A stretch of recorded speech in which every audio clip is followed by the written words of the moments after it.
നമസ്കാരം. സനാതന ധർമ്മസംഹിതകൾ പങ്കുവയ്ക്കാനായുള്ള ചാനലായ നാദശ്രീയിലേക്ക് എല്ലാവർക്കും സ്വാഗതം.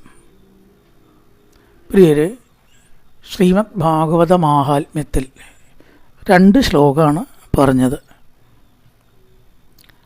ഗുരു ഭാഗവത ആചാര്യനായിരിക്കുന്ന ശുഗമഹർഷിയെ നമസ്കരിച്ച് ആ ശൗനകാദികൾ സൂതനോട് ചോദിച്ചു എന്ന് വരെയാണ് പറഞ്ഞത്. ഇനി എന്താണ് അവർ ചോദിച്ചത് എന്നുള്ള കാര്യമാണ് തുടർന്നുള്ള ശ്ലോകം 3. ചിലതിൽ 4 നമ്പറിന് ചില വ്യത്യാസങ്ങൾ കാണും. ഇതിൽ 3, മറ്റൊരു 4 സച്ചിദാനന്ദ കൂട്ടിയ. ശൗനക ഉവാച. നിങ്ങൾ ചെല്ലണമെങ്കിൽ ഒപ്പം ചെല്ലാം, അതിനുള്ള ഗ്യാപ്പ് വിട്ടിട്ട് ഞാൻ ചെല്ലാം. അജ്ഞാന ധ്വാന്ത വിധ്വംസ കോടി സൂര്യ സമപ്രഭ സൂതാഖ്യാഹി കഥാസാരം മമ കർണരസായനം. അജ്ഞാനദ്വാന്ത വിധ്വംസ കോടി സൂര്യ സമപ്രഭ സൂതാഖ്യാഹി കഥാസാരം മമ കർണരസായനം. ഇവിടെ പറയണം, അജ്ഞാനം, അന്ധകാരം മുതലായിട്ടുള്ളതിനെ നശിപ്പിക്കുന്ന അജ്ഞാനദ്വാന്ത വിധ്വംസ. ദ്വാന്തം എന്ന് പറഞ്ഞാൽ അന്ധകാരം എന്നാണ്. ദ്വാന്തം അജ്ഞാനം ആകുന്ന അന്ധകാരം. അജ്ഞാനത്തിനെ ഇവിടെ അന്ധകാരത്തോട് ഉപമിച്ചു. അറിവില്ലായ്മ എന്ന് പറഞ്ഞാൽ നല്ലൊരു അന്ധകാരം തന്നെയാണ്. അപ്പം അതിനെ വിധ്വംസ നശിപ്പിക്കുന്ന കോടി സൂര്യ സമപ്രഭ. ഒരു സൂര്യനല്ല, കോടി സൂര്യൻ. ഒരു സൂര്യൻ തന്നെ അന്ധകാരത്തെ നശിപ്പിക്കും, ഇല്ലേ? അപ്പോൾ കോടി സൂര്യന്മാർ കൂടിയാലോ? ഈ അജ്ഞാനം ആകുന്ന അന്ധകാരം മനുഷ്യന് വല്ലാത്തൊരു ശത്രുവാണ്. ഒന്നും അറിയുന്നില്ല, നമുക്ക് കണ്ണ് കാണാണ്ടായ എന്താ സ്ഥിതി? അതേപോലത്തെ ഒരവസ്ഥയാവും.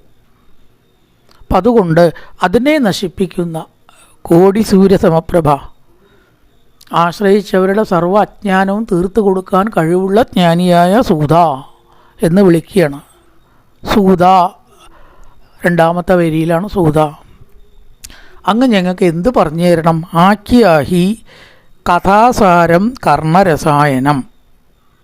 കർണത്തിന് അമൃതം പോലെ ഭവിക്കുന്ന, രസായനം പോലെ ഭവിക്കുന്ന കഥാസാരത്തെ ആഖ്യാഹി. മമ എന്ന് പറഞ്ഞാൽ എൻ്റെ എന്നാണ് അർത്ഥം. ഇവിടെ ഞങ്ങളുടേന്ന് എടുക്കണം. ചിലതൊക്കെ സന്ദർഭത്തിനനുസരിച്ചാണ്. ഞങ്ങളുടെ ശൗനകാദികൾ കുറേ മഹർഷിമാരുണ്ടല്ലോ, ഒരാളല്ല. അപ്പം മമ മീൻസ് ഞങ്ങളുടെ എന്നർത്ഥം. ഞങ്ങളുടെ അന്ധകാരത്തെ കഥാസാരം ഞങ്ങളോട് പറഞ്ഞു തരണം, അല്ലെങ്കിൽ ഞങ്ങൾക്ക് പറഞ്ഞു തരണം. കർണരസായനം, കർണത്തിന് രസായനം പോലെയുള്ളത്. രസായനം എന്ന് പറഞ്ഞാൽ ശരിക്കും നാവിനാണ് ഈ രസായനം. ആയുർവേദത്തിൽ ചില ലേഹ്യങ്ങളും ഒക്കെ രസായനമായിട്ടാണ് പറയുക. ലേഹ്യം വേറെ, രസായനം വേറെ, അങ്ങനെയുണ്ട്. ലേഹ്യം കുറച്ച് കട്ടിയുണ്ടാവും, ഊണുകൊണ്ടൊക്കെ ഇങ്ങോട്ട് എടുക്കുമ്പോൾ ഇങ്ങോട്ട് കിട്ടാത്ത പോലെയൊക്കെ വരും. രസായനം അങ്ങനെയല്ല, കുറച്ചും കൂടി ലൂസാണ്, ദ്രവമാണ്. അതാർക്കും കഴിക്കാം, ഒരു പ്രയാസമില്ല. അത് നാവിൻ്റെ രസായനമാണെങ്കിൽ ഇതോ കർണത്തിൻ്റെ ചെവിയുടെ രസായനമാണ്. നല്ല പോലെ മനസ്സിലാക്കാൻ എളുപ്പമുള്ള, യാതൊരു സങ്കീർണതയും ഇല്ലാത്ത, സുഖമുള്ള കഥാസാരം ആണ്. കർണത്തിന് രസായനം പോലെ ഭവിക്കുന്ന, മനസ്സിലാക്കാൻ യാതൊരു വിഷമവും ഇല്ലാത്ത, കഠിനതകളൊന്നും ഇല്ലാത്ത കഥ, സുഖമായിട്ടുള്ള ഈശ്വര കഥ. മമ സൂത ആഖ്യാഹി, അല്ലയോ സൂത ഞങ്ങൾക്ക് പറഞ്ഞു തന്നാലും. അജ്ഞാനദ്വാന്ത വിധ്വംസ കോടി സൂര്യ സമപ്രഭ. അജ്ഞാനമാകുന്ന അന്ധകാരത്തെ നശിപ്പിക്കാൻ കഴിവുള്ള സൂര്യതുല്യമായിട്ടുള്ള തേജസ്സുള്ള സൂത. കർണരസായനം കഥാസാരം മമ ആഖ്യാഹി. കർണത്തിന് രസായനം പോലെ സുഖം കൊടുക്കുന്ന, കഥ ഞങ്ങൾക്ക് പറഞ്ഞു തന്നാലും. അടുത്ത ശ്ലോകം 4. ഭക്തിജ്ഞാനവിരാഗാപ്ത വിവേകോ വർത്തതേ കഥം മായാമോഹനിരാസശ്ച വൈഷ്ണവേ ക്രിയതേ കഥം. ഏത് കഥകളാണ് പറയേണ്ടത് എന്ന് വ്യക്തമാക്കിയിരിക്കണം. ആദ്യത്തേൽ കഥ എന്ന് മാത്രമേ പറഞ്ഞുള്ളൂ. ഇവിടെ പറയുകയാണ് ഭക്തി, ജ്ഞാനം, വൈരാഗ്യം, ഈ 3 ഈശ്വരനോടുള്ള പ്രേമം, ഭക്തി, ജ്ഞാനം, ഈശ്വരനെക്കുറിച്ചുള്ള അറിവ് കുറച്ചും കൂടി ഉയർന്നതാണ് ജ്ഞാനം. ഭക്തിയിലേക്ക് ജ്ഞാനം ഉണ്ടാവണമെന്നില്ല. ജ്ഞാനം കുറച്ചും കൂടി അതിനെക്കുറിച്ച് അറിഞ്ഞത്. പിന്നെയോ വിരാഗം, അത് ലേശം കൂടി ഉയർന്നവർക്കേ ഉണ്ടാവുള്ളൂ. ഭക്തി ജ്ഞാനം ഉള്ളവർക്ക് വിരാഗം ഉണ്ടാവണമെന്നില്ല. വിരാഗം എന്ന് പറഞ്ഞാൽ എന്താണ്? പ്രപഞ്ചത്തിനോടുള്ള എല്ലാ വസ്തുക്കളോടുമുള്ള വിരക്തി. എന്ത് കിട്ടിയാലും ആസക്തിയില്ല, ഇത് പോയാലോട്ട് ദുഃഖമില്ല. ആ അവസ്ഥയ്ക്കാണ് എന്താ പറയുക? വിരാഗം. ഇവിടെ വന്നതൊക്കെ പോവും ഉറപ്പാ. ആ ഒരു ബോധത്തോട് കൂടിയിട്ട് ഒന്നിനോടും ആസക്തിയില്ലാത്ത ഗുണത്തിനാണ് വിരാഗം. ഇവിടെ ഭക്തി, ജ്ഞാനം, വിരാഗം. പിന്നെ അതിൻ്റെ ഫലമായിട്ടാണ് എന്തുണ്ടാവുക? വിവേകം. ഇവ ഉണ്ടാക്കുന്നതൊക്കെ കൂടി പറയണതാണ് വേണമെങ്കിൽ വിവേകം. അത് വർദ്ധതേ കഥം. കഥം വർദ്ധതേ, എങ്ങനെ വർദ്ധിക്കുന്നു? മായാമോഹ നിരാസശ്ച, മായയിൽപ്പെട്ട ഈ ഗുണങ്ങളൊന്നും ഉണ്ടാവില്ല. ആസക്തി ഉണ്ടാവും, അറിവ് നഷ്ടപ്പെടും, ഭക്തി ഉണ്ടാവില്ല. അപ്പം ഇതിനെ തടയുന്നതാണ് മായ. അത് ഞങ്ങൾക്ക് വേണ്ട. മായാമോഹത്തിനെ ഇല്ലാതാക്കണം. എളുപ്പമല്ല. മായാമോഹ നിരാസച്ച, മായാമോഹത്തെ ഇല്ലാതാക്കുന്ന വൈഷ്ണവേ ക്രിയതേ കഥം. വൈഷ്ണവന്മാരാൽ എങ്ങനെയാണ് ചെയ്യപ്പെടുന്നത്? വിഷ്ണുഭക്തി ഉള്ളവർ ഈ പറഞ്ഞ മായയെ എങ്ങനെ കളയുന്നു? അത് ഞങ്ങൾക്ക് പറഞ്ഞു തരണം. വൈഷ്ണവേ ക്രിയതേ കഥം. അവിടെ വിഷ്ണു എന്ന് പറഞ്ഞാൽ നമ്മൾ ഉദ്ദേശിക്കുന്ന വിഷ്ണു ആ അർത്ഥം എടുക്കാം, ഈശ്വരൻ എന്നുള്ള അർത്ഥം എടുക്കാം, ഏത് ദേവനോ ആയിട്ട് അങ്ങനെ എടുക്കാം. വൈഷ്ണവേ, വിഷ്ണു എന്ന് പറഞ്ഞാൽ തന്നെ അർത്ഥം വ്യാപനം ചെയ്യുന്നത് എന്നാണ്. ഏത് ഇതും നമ്മൾ തുടങ്ങുമ്പോൾ ശുക്ലാം ഭരതരം വിഷ്ണും ശശിവർണം ചതുർഭുജം എന്നൊരു പറയലുണ്ട്. അവിടെ എന്താ വിഷ്ണുവിൻ്റെ അർത്ഥം? 4 കൈയും ചെങ്കൻ ചക്രവും അല്ല. ശുക്ലാം ഭരതരം വിഷ്ണു എന്ന് പറഞ്ഞാൽ അവിടുത്തെ അർത്ഥം ഗണപതിയാണ്. ഗണപതിക്ക് 4 കൈയുണ്ട്. എത്രയോ കൈകളുള്ള ഗണപതി ഉണ്ട്. 90-100 വരെ തരത്തിൽ ഗണപതി ഉണ്ട്. നമ്മൾ കാണണമെന്നല്ല. അപ്പം അതിൽ 4 കൈയുള്ള ഗണപതിയാണ് ശുക്ലാം ഭരതരം വിഷ്ണും ശശിവർണം ചതുർഭുജത്തിൽ പറഞ്ഞിരിക്കണം. ഏത് തുടങ്ങുമ്പോൾ ചെല്ലണതാണ് ശുക്ലാം ഭരതരം വിഷ്ണു. അവിടെ വെളുത്ത വസ്ത്രമാണ് ഗണപതി. വിഷ്ണുവിന് വെളുത്ത വസ്ത്രമല്ല, മഞ്ഞ വസ്ത്രം അല്ലേ. അപ്പം അതുകൊണ്ട് ഈ വിഷ്ണു എന്നുള്ളതിനെ പറഞ്ഞത്. അപ്പോൾ വിഷ്ണു എന്ന് പറഞ്ഞാൽ 4 കൈയും ചെങ്കൻ ചക്രവും നീലി മഞ്ഞപ്പട്ടും എന്ന അർത്ഥമില്ല. അങ്ങനെ എടുക്കാം, അത്രയേ ഉള്ളൂ. വിഷ്ണു എന്നുള്ള വാക്കിൻ്റെ അർത്ഥം ഈശ്വരൻ. ആ വൈഷ്ണവന്മാരാൽ എങ്ങനെയാണ് മായ തിരസ്കരിക്കപ്പെടുന്നത്? മായാമോഹ നിരാസച്ച വൈഷ്ണവേ ക്രിയതേ കഥം. അപ്പം ആദ്യത്തെ വരി രണ്ടാമത്തെ വരി നേരെ വിപരീതമാണ്. ഒന്ന് ഭക്തിജ്ഞാന വൈരാഗ്യങ്ങളും വിവേകവും ഉണ്ടാവുക, രണ്ടാമത്തെ മായാമോഹത്തെ നിരസിക്കുക. മായ ഇല്ലാണ്ടാക്കിയാലേ ആദ്യത്തേലേക്ക് എത്താൻ പറ്റുള്ളൂ. അപ്പം അത് എങ്ങനെയാണ് എന്ന് ഞങ്ങൾക്ക് പറഞ്ഞു തരണം. ഇവിടെ ഭക്തി ജ്ഞാന വൈരാഗ്യം, പലർക്കും ഭക്തി ഉണ്ടാവും, ചില ആൾക്കാരൊക്കെ ജ്ഞാനം ഉണ്ടാവും. വൈരാഗ്യം വളരെ കുറച്ച് ആൾക്കാർക്ക് എത്രയേ ഉണ്ടാവുള്ളൂ. ശത്രുതയല്ല വൈരാഗ്യം. എല്ലാം അങ്ങനെ പറയും, എനിക്ക് അയാളോടുള്ള വൈരാഗ്യം, എന്താ എന്നോട് അവനിത്ര വൈരാഗ്യം പറഞ്ഞാൽ ശത്രുത. ആ അർത്ഥേ അല്ല ഇവിടെ. വിരാഗം, പ്രപഞ്ചത്തിൻ്റെ ധന, ആഭരണ, സ്വർണം, വസ്ത്രം ഇവയോടും ഉള്ള വിരക്തി. എന്ത് ഉണ്ടെങ്കിലും അതിൽ ആസക്തിയില്ല. അപ്പോഴേ ഭക്തിക്കൊരു ശരിയായിട്ടുള്ള രീതി വരുള്ളൂ, ഉറപ്പ് വരുള്ളൂ എന്നാണ്. അതാണ് ഇത് വൈരാഗ്യത്തോട് കൂടിയിട്ടുള്ള ഭക്തി ജ്ഞാനവും ഭാഗവതത്തിലാണ് ഊന്നി പറയണത്. ബാക്കിയൊക്കെ ഓരോന്നിൽ പ്രേരണ കൊടുക്കും. അങ്ങനെ ഭജിച്ചാൽ ഇന്നത് കിട്ടും, ഇന്നത് ഭജിച്ചാൽ അത് കിട്ടും, അത് കിട്ടും, ഇത് കിട്ടും. ഈ കിട്ടാൻ വേണ്ടിയിട്ടുള്ള ഭക്തിയൊന്നും വൈരാഗ്യമുള്ളതല്ല. പക്ഷെ ഭാഗവതത്തിലത്തെ ഭക്തി ഭഗവാനെ കിട്ടാനാ ചെയ്യണം, ഒരു വസ്തുവിനെയും കിട്ടാനല്ല. ഭഗവാനെ കിട്ടിയാൽ പിന്നെ ഏതാ കിട്ടാത്തത്? അതല്ലേ കൂടുതൽ ബുദ്ധി. അതാണ് വൈരാഗ്യത്തോടു കൂടിയത് പറഞ്ഞത്. ഭക്തി ആ ശ്ലോകം ചെല്ലാം. ഭക്തി ജ്ഞാന വിരാഗാപതോ വിവേകോ വർദ്ധതേ കഥം മായാമോഹ നിരാസശ്ച വൈഷ്ണവൈ ക്രിയതേ കഥം. ഭക്തിജ്ഞാന വിരാഗങ്ങളും വിവേകവും എന്തുകൊണ്ടുണ്ടാകുന്നു എന്ന് ഞങ്ങൾക്ക് പറഞ്ഞു തരണം. മായാമോഹം ഇല്ലാണ്ടൊക്കെ എങ്ങനെ വൈഷ്ണവർ ആ മാർഗം ഞങ്ങൾക്ക് പറഞ്ഞു തരണം. വൈഷ്ണവേ ഇവിടെ വിസർഗമുണ്ട്. ഈ വിസർഗം ഉച്ചരിക്കുമ്പോൾ ഞാൻ വളരെ പ്രധാനമായിട്ട് നമ്മൾ ഓർക്കേണ്ട ഒരു കാര്യം, ഹ എന്നത് മുഴുവനെ പറയാൻ പാടില്ല. വൈഷ്ണവേഹി എന്ന് പറയരുത്. എന്നാ വൈഷ്ണവേ അങ്ങനെയും പറയരുത്. വൈഷ്ണവേ ഒന്നങ്ങോട്ട് വെക്കലാണ്, അതാണ് വിസർഗം. ആ എന്ന് പറയാൻ പാടില്ല, ആഹ എന്ന് പറയരുത്.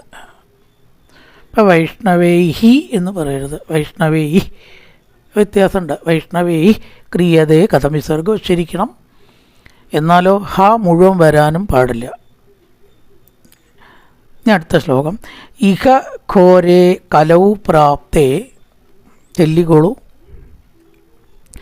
ജീവശ്ചാസുരതാം ഗത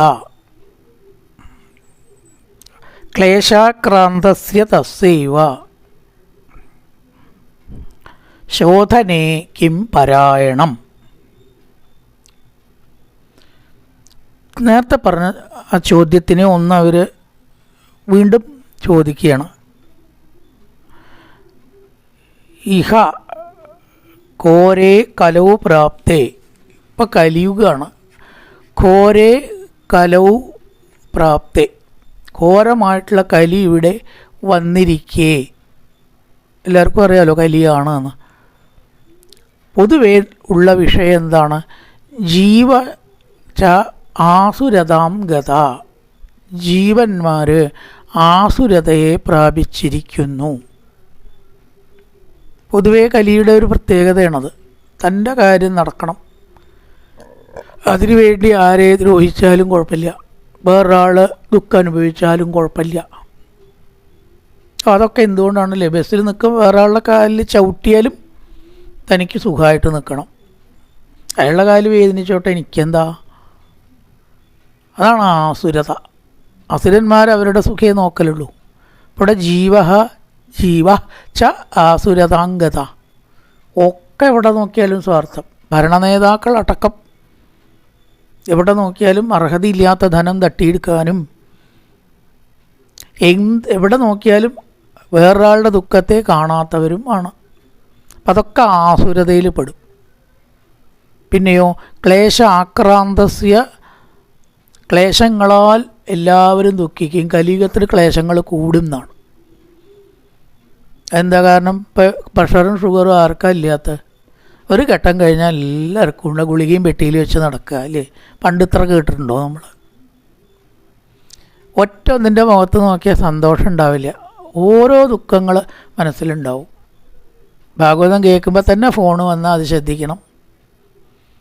ഡിസ്റ്റർബൻസായി ശാസ്ത്രനാമം ചെല്ലേണ്ട ഇടയ്ക്ക് തന്നെ പേപ്പർ കൊണ്ടുപോയിട്ട് അതിലത്തെ ഹെഡിങ് എന്താണെന്ന് കാണണം. നോക്കിയാൽ അവിടെ 50 ആൾ മരിച്ചു, ഇവിടെ 20 ആൾ മരിച്ചു, ഇങ്ങനത്തെ കാണുള്ളൂ. അപ്പോൾ എവിടെ നോക്കിയാലും ക്ലേശങ്ങളാണ് കലിയുഗത്തിൽ. ക്ലേശാക്രാന്തസ്യ, ക്ലേശാക്കളാൽ ആക്രമിക്കപ്പെട്ടതായ ജീവജാലങ്ങൾ ആസുരതയെ പ്രാപിച്ചിരിക്കുന്നു. എല്ലാവരും ദുഃഖമാണ്. ഒറ്റ ഒന്നിനും സമാധാനമില്ല കലിയുഗത്തിൽ. ഇപ്പം അവിടെ പറയുകയാണ് അതിനെ എങ്ങനെ ഇല്ലാണ്ടാക്കാം. പരായണം എന്ന് പറഞ്ഞാൽ ഉപായം. പരമോപായം എന്താകുന്നു? എന്തിന്? ശോധനേ. ശോധനേ എന്ന് പറഞ്ഞാൽ ഇല്ലാണ്ടാക്കുക, കളയുക. ശോധന ഉണ്ടാവാൻ ഏത് മരുന്നാണ് കഴിക്കേണ്ടതെന്ന് ചോദിക്കും നമ്മൾ, ഇല്ലേ? അത് ശോധന എന്ന് പറഞ്ഞാൽ ശരിക്കും അത് നമ്മൾ ഉദ്ദേശിക്കുന്ന അർത്ഥത്തിലാവുന്നില്ല. പുറത്തേക്ക് പോവുക എന്നുള്ള അർത്ഥത്തിൽ മലശോധന എന്ന് പറയണം, എന്നാലേ ഉള്ളൂ. വെറും ശോധന നമ്മളങ്ങനെ ചുരുക്കി പറയണമെന്നേ ഉള്ളൂ, അത് അതിൻ്റെ അർത്ഥമല്ല. ശോധന എന്ന് പറഞ്ഞാൽ കളയുക എന്നർത്ഥമേ ഉള്ളൂ. അപ്പം മലശോധന എന്ന് പറഞ്ഞാൽ അതിനെ പുറത്തേക്ക് ആക്കുക. ശോധന ഉണ്ടാവലുണ്ടോ എന്ന് ചോദിക്കലുണ്ട്. അങ്ങനെ ചോദിക്കേണ്ട, അതിൻ്റെ 2 വാക്കും കൂടി ചേർത്താലേ അതിന് ആ ഉദ്ദേശിച്ച അർത്ഥമുള്ളൂ. ശോധന എന്ന് പറഞ്ഞാൽ ഇല്ലായ്മ ചെയ്യുക എന്നർത്ഥം മാത്രമേ ഉള്ളൂ. തസ്യ ശോധനേ പരായണം കിം. ഈ ക്ലേശങ്ങൾ കുറച്ചെങ്കിലും കുറയ്ക്കാൻ എന്താണ് ഉപായം? പരായണം മാർഗം. പരായണം മാർഗം. എന്ത് മാർഗമാണ് ഉള്ളത്? ഇപ്പം ഘോരേ കലവും ഘോരമായിട്ടുള്ള കലിയിൽ ഇവിടെ പ്രാപിച്ചിരിക്കുന്നു. ഇഹപ്രാപ്തേ വന്നിരിക്കുമ്പോൾ ജീവ ആസുരതാം ഗത. ജീവന്മാർ ആസുരതയെ പ്രാപിച്ചിരിക്കുന്നു. ഒറ്റൊന്നിന് മറ്റൊരാളെക്കുറിച്ച് ചിന്തയില്ല, സ്വാർത്ഥം മാത്രം. ശരിക്കും പറയുക, ഈ അമ്പലത്തിൽ തൊഴുകാൻ വരുമ്പോൾ അവിടെ ഈ കമ്പി, പൈപ്പ്, ഇതിൻ്റെ ഒന്നും ആവശ്യമില്ല. എല്ലാവരും വരിക്ക് നിൽക്കുകയാണെന്ന് വെച്ചാൽ കമ്പി ഇടേണ്ട ആവശ്യമുണ്ടോ? പൈപ്പ് ഇടേണ്ട ആവശ്യമുണ്ടോ? അമ്പലല്ലേ, സിനിമാ തിയേറ്ററിലാവട്ടെ, എന്തോ പോട്ടെ. അവിടെ നമ്മൾ വിനയം, ഭക്തി, സദ്ഗുണങ്ങൾ ഇതൊക്കെ വളർത്താനാണ് പോണത്. പക്ഷേ അവിടെയുണ്ട് നമ്മൾ പൈപ്പ് ഇട്ടിട്ട് തിരിച്ചിരിക്കണം. എന്താ? തിരക്ക് വന്നാൽ ഈ ആസുരത പുറത്ത് കാണിക്കും. പിന്നീട് വന്നവർ മുമ്പിലേക്ക് ചാടിയിരുന്ന് തൊഴുത് വേഗം കാര്യം കഴിഞ്ഞ് പോകാൻ പറ്റുമോ എന്ന് നോക്കും. അതുകൊണ്ടാണ് പൈപ്പ് ഇടേണ്ടി വരണത്. കയറ് കെട്ടുക, അങ്ങനെ ചെയ്യുന്നുണ്ട്. ശരിക്കും അമ്പലത്തിൽ അതിൻ്റെ ആവശ്യമുണ്ടോ? ശരിക്കും എല്ലാവരും അനുസരിച്ചിട്ട് ക്യൂ നിന്നാൽ അവിടെ അതിൻ്റെ ആവശ്യമില്ല. അപ്പോൾ എന്താണ് ആസുരത? ആ അമ്പലത്തിലും കൂടിയുണ്ട്. ആലോചിച്ച് നോക്കൂ. അപ്പോൾ എല്ലാ ദിക്കിലും ഈ സ്വാർത്ഥം കൊണ്ട് മറ്റൊരാളുടെ ദുഃഖത്തെ ഓർക്കാതെ തൻ്റെ സ്വാർത്ഥത്തിന് വേണ്ടിയുള്ളതാണ് ആസുരത. ആ വാക്കിൻ്റെ അർത്ഥം അസുഷു രമതേ ഇതി അസുര. പുറത്തേക്ക് മാത്രം സന്തോഷിക്കുക, ആന്തരം ചിന്തിക്കാണ്ട് സന്തോഷിക്കുന്നവനത്രേ അസുരൻ. തൽക്കാല സന്തോഷം മാത്രം ചിന്തിക്കും. മദ്യം കഴിച്ചാൽ സുഖമുണ്ട്, അതുകൊണ്ടാണല്ലോ ഇത് കഴിക്കാൻ നിൽക്കണം. പക്ഷെ അത് വെറും തൽക്കാലമേ ഉള്ളൂ, പിന്നെ മുഴുവൻ ദോഷമാണെന്ന് ആലോചിക്കണില്ല. അപ്പം അത് സന്തോഷമാണ്, എന്തോരം ആനന്ദം ഉണ്ടാവുകൊണ്ടാണ് ഈ കാശൊക്കെ ചിലവാക്കി കഴിക്കണത്. പക്ഷെ അത് എന്തേ നോക്കണുള്ളൂ? തൽക്കാല സന്തോഷമേ നോക്കണുള്ളൂ. പിന്നെ അത് ശരീരത്തെ കേടുവരുത്തുന്നു, ധനം ചിലവാക്കുന്നു, കുടുംബത്തിൽ കുഴപ്പമുണ്ടാവുന്നു. അപ്പം അങ്ങനത്തെ ആനന്ദങ്ങൾ ആനന്ദിക്കുന്നവർക്കാണ് അസുര ഭാവം. അപ്പുറത്തേക്കും ഇപ്പുറത്തേക്കും ചിന്തിക്കില്ല. അത് ഈ കലിയുഗത്തിൽ വന്നിരിക്കെ ശോധനേക്കും പരായണം. ഇതിനെ ശോധന ചെയ്യാൻ, ദുഷ്പ്രവണതകൾ ഇല്ലാതാക്കാൻ എന്താണ് പരായണം? ഉപായം. ഇഹ ഘോരേ കലോ പ്രാപ്തേ ജീവച്ചാസുരതാം ഗത. എല്ലാ ജീവന്മാരും അസുരന്മാരായിരിക്കണം. ഒരാളെ കൊന്നാലും വേണ്ടില്ല, തൻ്റെ കാര്യം നടക്കണം. അതിനാണ് അസുരത. ക്ലേശ ആക്രാന്തസ്യ തസ്തൈവ. ബഹുവിധ ദുഃഖങ്ങൾ, പണ്ടില്ലാത്ത ദുഃഖങ്ങളൊക്കെ ഇന്നുണ്ട്, ഇല്ലേ? കൊതു, ഇത്രയൊന്നും കൊതു എന്തുണ്ടോ ചോദിച്ചു കഴിഞ്ഞാൽ എല്ലാ സ്ഥലത്തൊന്നും ഇല്ല തീർച്ചയായും. ഇപ്പോൾ എല്ലാ ദിക്കിലും കൊതു ചെയ്ത് ക്ലേശമല്ലേ. അവൻ ചെല്ലായിരുന്നാലും കൂടി കൊതു വന്നിട്ട് ഇങ്ങനെ കടിക്കുക പറഞ്ഞാൽ എന്തൊരു ഉപദ്രവമാണ് ആലോചിച്ച് വന്നാൽ ക്ലേശങ്ങളാണ്. രോഗങ്ങൾ, ശബ്ദങ്ങളും ഒരു ക്ലേശം തന്നെയാണ്. വാഹനങ്ങളിങ്ങനെ കണ്ടമാനം ശബ്ദം ഉണ്ടാക്കി നമ്മുടെ ഉമ്മർത്ത് കൂടെ പോകുമ്പോൾ ശല്യമായിട്ട് മാറും, ഒക്കെ ക്ലേശങ്ങളാണ്. ക്ലേശ ആക്രാന്തസ്യ തസ്സൈവ. ഇങ്ങനെ ബഹുവിധ ക്ലേശങ്ങളിൽ പെട്ട മനുഷ്യന് ആ ക്ലേശങ്ങൾ ഇല്ലായ്മ ചെയ്യാൻ ചോദനേ കിം പരായണം, എന്താണ് മാർഗം എന്ന് ഞങ്ങൾക്ക് പറഞ്ഞു തരണം. ഇനി ചോദ്യങ്ങൾ തുടരുന്നു, പിന്നെയാണ് ഉത്തരം വരുന്നത്.